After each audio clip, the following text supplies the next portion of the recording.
All right, hello to After Work Gamers After Work episode. Yeah. A little bonus to our last episode about game engines, because we had one topic we thought might not fit well within the scope of the whole episode, but we still want to talk about it, and it's still a lot about game engine.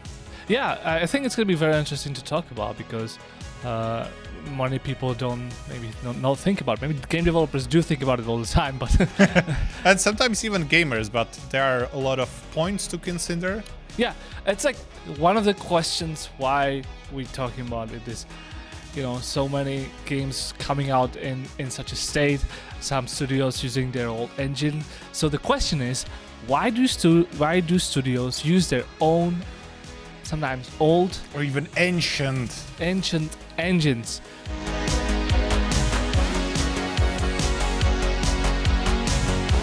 So we thought just have a quick talk about it, so maybe clear out some air, or maybe just give maybe our reasoning to why we think that, and some maybe thoughts about it. So one of the first things that why do I think is the point is the price. As we said, we just to clarify, we're talking about big studios, right? We're not talking about small indie developers, because small indie developers usually use the commercial engines. And also one more thing to clarify: if you just found this episode and you haven't seen our previous episode about game engines, go check it out. Yeah, it should be on our profile on our channel. Check it out. It will maybe give you some more context about what we are talking about today. Yeah. So the price, it's much cheaper to have your own engine. Sometimes. Most of the time, because you don't have to pay the royalties to Unreal, to Unity, or to whatever engine you're using. It's just better to have your own engine, just like EA has Frostbite. I don't know. Machine Games, they usually use id Studios. So id Tech from id Studios. id Studios. It's called id Studios. Yeah, the studio that's making it. It's called id Tech the engine. No, it's. It's called id Tech the engine. Okay, fair enough. id Studios is the developer. Sorry about Studios. the confusion. Sorry. Just wanted to clarify that. Yeah, that's fine. So what? It's because as we kind of talked about it in the previous episode, where you can put so many on your own stuff in it. You're developing by your own, so you don't pay the third party, because that can be very expensive to pay the third party a lot of stuff. Like Unreal Engine, it can be quite costly for big games. I like props to those people who go for working engine, and they are not afraid to spend money on quality working of the engine. game. Yeah, on the quality of the game because of it. Some studios very, very, very I would say old-fashionedly hold to their own engine, just because they don't want to spend the money, even though the games cost so much, and it's very, very pricey to make. I think a price for an engine, it would be such a small portion of the whole budget of the video game that I understand why you're doing it, but at the other hand, I think going to a functional engine that works better with the newer hardware and newer software, it can be I think it can be benefit. Yeah, about the price, why I said sometimes, because it might seem as a good idea at first in some, not always, but sometimes, in some cases, where, it can be much cheaper to use something you already have. You don't have to pay any royalties, licenses, or support. But in the end, it can actually be more costly, because you will find you need to develop more features and you have to do it in-house. And you have to spend a lot of time porting old engine to a new console and have issues. And it's a dual-edged sword is the correct term. It can have, but it for sure can have some some cost benefits, especially if you're lazy and you're not adding new features. Then just no, using exactly. your old engine. Yeah. Another point, which I think is going to be very interesting to talk about, is the onboarding. Because let's say just the studio just use engine for, I don't know, 20 years, right? It's still maybe a different iterations of the engine, but it's still basically the same engine. With a lot of the features are still the same. A lot of the buttons, the interface, And how it's wired on the inside. Yeah, it's still the same. So now switching to a different engine, you're gonna have to onboard a lot of people. And that can be costly again, especially yeah. if you're a big studio of hundreds of people. Because if it takes, for example, let's be optimistic here, it takes a week to perfectly move from one engine to another. It's still a week times 400 people that are in the studio. Yeah. And if they're paid because they're developers, it's gonna be some money. Yeah. So it can suddenly cost you quite a lot. And I think with the big studios, they're gonna do it in waves, right?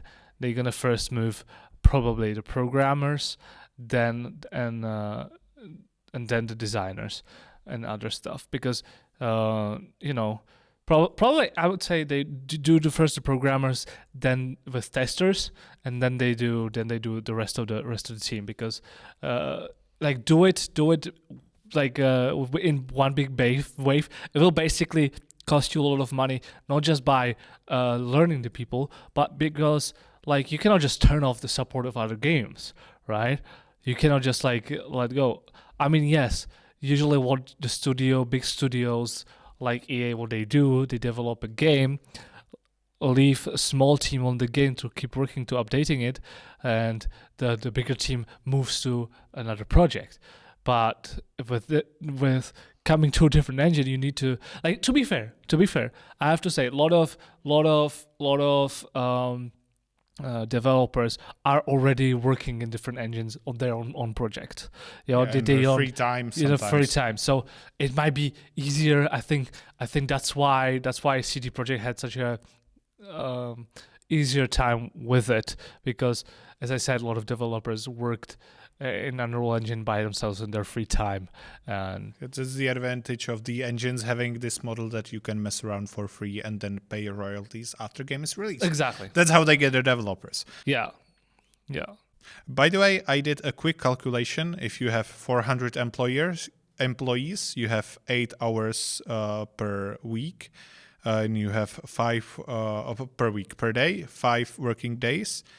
And $28, which is the medium game developer pay, according to some sites. It will cost you about $500,000 to transition if it would take the whole work week, just the whole work week.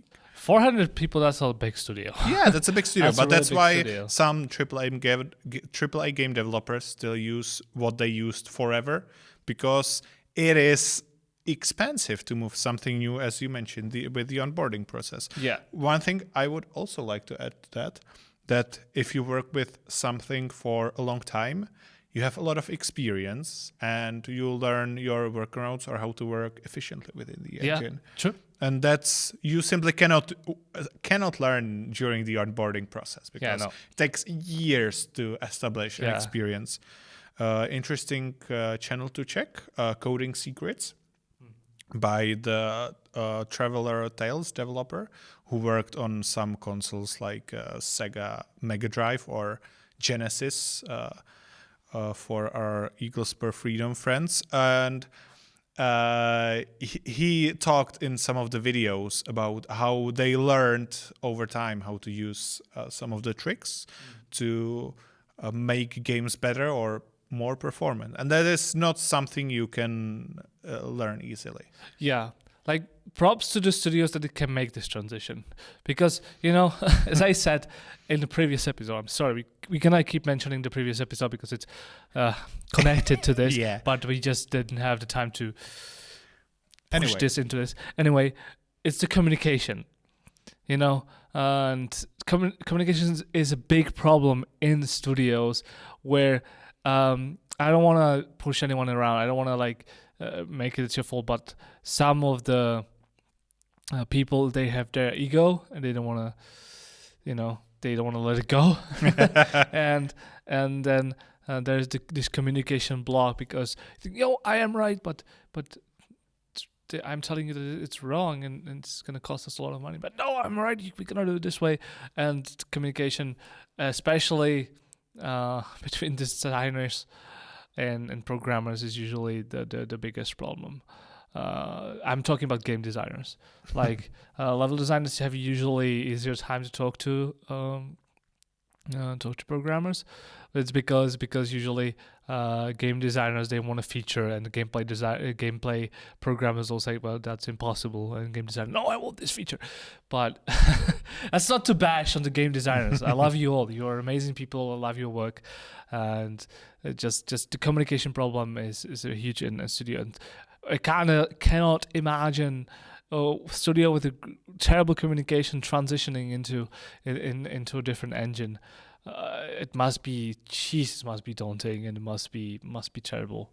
Yeah, and I guess it also depends on the people, because especially if you have someone who's been in development for a long time, he might have a harder time learning new bells and whistles of a new engine or a completely different interface, while someone who's actually learning this as basically their first engine, very early, might have easier time because he does not have learned patterns on how to use different engine. And also, the whole quality of life and the pipelines, they have to be reworked with the new engine, because you'll find that the features that your previous engine had, you have all of a sudden the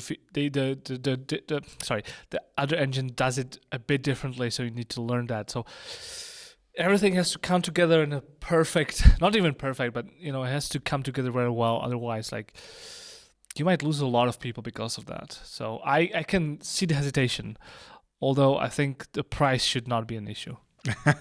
That should not be especially for a big studio. Yeah, that should not be an excuse. If you wanna make your argument, say, okay, it's gonna take some time to onboard, it's gonna be complicated. Okay, so I can understand that. If you tell me it's just because of money, that I'm gonna call on bull on that, and I'm gonna tell you that you just are afraid. But I gotta say that these days it's much easier, I would say, to learn a new engine, because fun fact, I didn't mention it actually in the last episode, but I remember one of the reasons why people liked Renderware was also because it was one of the licensable engines that had decent documentation. I heard that, I'm not sure how legit this information is, so take it with a pinch of salt, that if you license it-Tech, which was still pretty capable at the time, even the older versions, the developers would get like 1 day with Romero to answer their questions, and that's it. While with Renderware, you get proper documentation. And these days, the engine developers realized, hey, it's actually good to have tutorials, documentation. Yeah. Some even have it as a form of marketing, basically. Yeah, no. That they have YouTube channel with tutorials to motivate people to try new features in their engine. So these days it is a lot of easier. So as you mentioned there, that the excuses are running shorter and shorter every day. Exactly. I mean, I can imagine like someone who was there, again, like is in the studio for 20 years and never touched any other engine. I can imagine that can be quite a scare, but you should be looking around. You should be, as a developer, you should constantly be want to learn different things, and with learning new stuff, you can even improve the engine that you're currently working on. Like you think, hey, this engine has that, it would be great if we could have it, and you can just like give it as an idea to the developers, and you can say, hey, yeah, this could maybe work, it would be great. But I think it's a horrible excuse if you said like, I've worked in this engine my whole life, why would I do that? I think I added a point, sentimental attachment as one of the reasons, because I totally understand why you would want to stay on something that you built yourself, and it might be even for a good reason, because as we mentioned in the previous episode about engines, that it's sometimes you cover some use case that other engines just don't support. True. And even if you can modify them or add plugin or just work around it or create blueprint or whatever in another engine, it still is a lot of work. And if you have like a well-tuned implementation of, I don't know, system to deliver warnings, I don't know, just trying to pick something out, some specific feature that you have really, really, really well done, it might not be easy to move away from it because you spend a lot of work on it, you spend a lot of life on it, and if it's really good, why leave it, right? Yeah, no, exactly. Yeah, true. So another one is I would say this one is actually a legit reason, really good reason why it might be not as easy for big studios to leave old engines, and it's mod support. Example, why Starfield uses Creation Engine 2, which I must say to their credit is significantly improved over the older versions of Creation Engines. Oh yeah, they added a lot of, they had id Tech help them with overhaul of lighting, for example, so the visuals actually are pretty nice, and they have still state-of-the-art physics engine, and it saves positions of objects in the space, so you can build like a huge domino or Rube Goldberg machine. Can do it in other games too. And in other engines, and much better. No, exactly. I can get to that later. But you can still build that, and you can save it, and it will be there when you load it. A lot of games just reset the positions of objects, or just don't have it saved to that much detail. Instead of like having this toast on the toilet, and they can save it, just the toast is somewhere in the room, so it will just randomly toss it somewhere. But the thing I wanted to take about Creation Engine, how is it possible that even if it was in its first week, the pre-release for those that are willing to do the stupid thing of pre-ordering games, offense meant, is that there were mods released within the few hours of the game being live. And do you know why is that possible? Because of a mod support. Because modders know Creation Engine better than the developers. Yes, basically. That's so sad. The DLSS mod, because Starfield was sponsored by AMD, AMD helped them develop the FSR, the upscaling features. But some gamers, some PC gamers obviously wanted the DLSS because it had some advantage over FSR. Yeah. And runs better on NVIDIA GPUs because it's not using the regular rendering cores. Yeah. So the mod was developed within a few hours because they could have just, I believe what happened is they took a mod for some previous Bethesda game using Creation Engine, developed the mod for there, and then just tested it works in the Starfield, and maybe did few adjustments and released it. Which is so sad, though. It's so sad because it should have been the developers doing that, not the modders. They actually added it in a later update. Later, that's the problem. Later. Honestly, I believe that if AMD didn't support it, they wouldn't even have FSR at launch. Yeah. But that's about decisions. But that's a big thing, mod support. If you use engine that is easily moddable, that's a huge thing because it makes it for modders that know the engine better than the developers easy to add new things and change it for a lot. Like Starfield is a prime example of how strong mod support and the community knowing the engine through and through can be powerful. But I think the mods should be just to mod the game in a way that it improves on top of it, not fixing it. Right. I think the developer should not rely on the modders to fix their own mess. And let's be honest, Creation Engine the game looks good. It's a good Bethesda game. I'm gonna give Starfield that, but it still have the old Bethesda-ness in the game, which is pissing me off because it's there since Oblivion, and it's pissing me off. Pardon my French, but it's just like, Bethesda, you haven't learned anything. Like, how can I take how can I take you seriously when you basically again showing a middle finger to your gamers and telling, oh, modders will fix that. You're expecting the modders, because yes, your modding community and your modding tools are great, but it should be to adding stuff into the game to just improve it. Like Skyrim later on came out with ray tracing because someone modded ray tracing, or just better graphics in general, more realistic like the texture textures, packs. and yeah, exactly, and even some other features and quests which but it like Fallout London is doing. should not be for fixing the game. Well, that's another why devs don't want to go into a different engine, which I understand. Like for example, for my favorite CD Projekt Red, they just released a Red Kit, which is a modding tool for Red Engine games. For the Red Engine games. Yeah, perfect. They should have done it a long time ago, but I understand like it takes a long time to develop it, especially when you're developing such a big scope games like this, and it's. But they are now going into Unreal Engine. I don't know if all the games. Just a pointer. I don't know if all the games will be in Unreal Engine 5. I know that The Witcher 4 will be on Unreal Engine 5, and it also the remake of the older Witcher games. The Witcher 1 should be on the Unreal Engine. But I don't know if all the games will run in Unreal Engine. I don't think if they're developing Cyberpunk 2, I don't know if it's gonna come on Unreal Engine. I guess we'll see. We're just speculating at the moment. Yeah. Yeah, but it is still a more valid, I would say, reason. Yeah.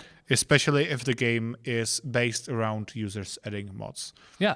One game that comes to mind, I believe, is a tabletop simulator. Oh yeah. Where basically people are creating their own games for the tabletop, and it's kind of the core of the game, right? Yeah, exactly. So I would understand especially for that kind of game that you might want to keep it. Yeah.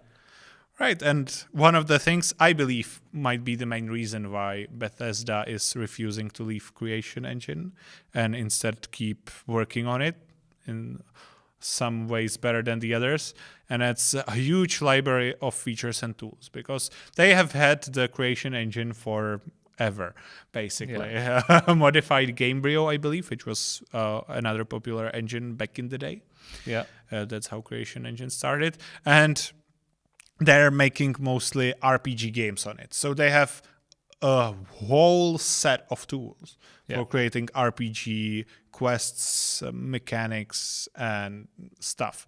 So I think that might be one of the reasons, because honestly, some of them might not be available in other engine.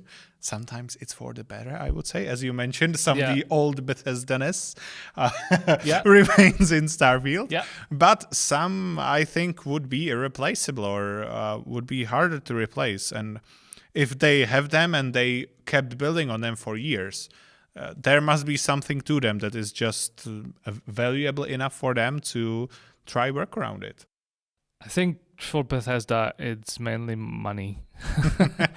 Even though that they've been bought by Microsoft, it's mainly still about the money. And yes, like having your own library, especially when you worked, on a game for so long time, you have so many games in that engine for such a long time, it's kind of hard to, scrap the feature and develop new ones. Even though I think there is a way for you to get the features in the other engines, and still some extra work. Yeah, it's still extra work. Like and it's not guaranteed that it will function. Yeah, the way sometimes you will have to do. Yeah, but basically I think whole like rework. What is Bethesda? Like, if we're going back to Bethesda, what is Bethesda known for?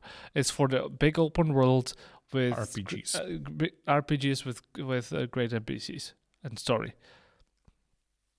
That you still can have that in different engine. That's not like. Well, yes and no, I would say. Or honestly, I think it's there's still a way to work around it. I'm not trying to say anything like that.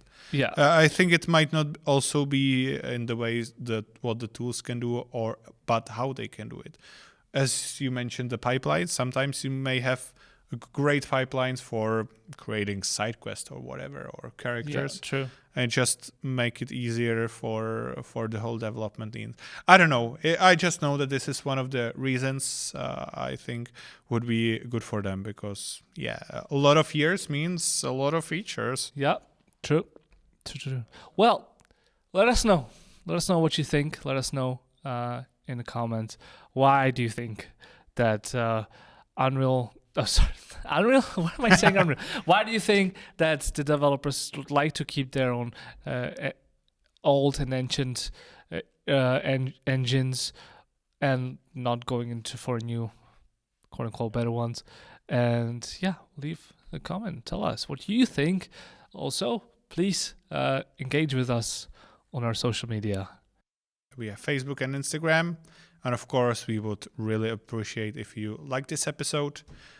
Subscribe to our podcast either on the podcasting platforms or YouTube if you're watching us with a video. And share it with your friends who might enjoy our content. Yeah. And don't forget, you can always game after work. Bye. Bye-bye.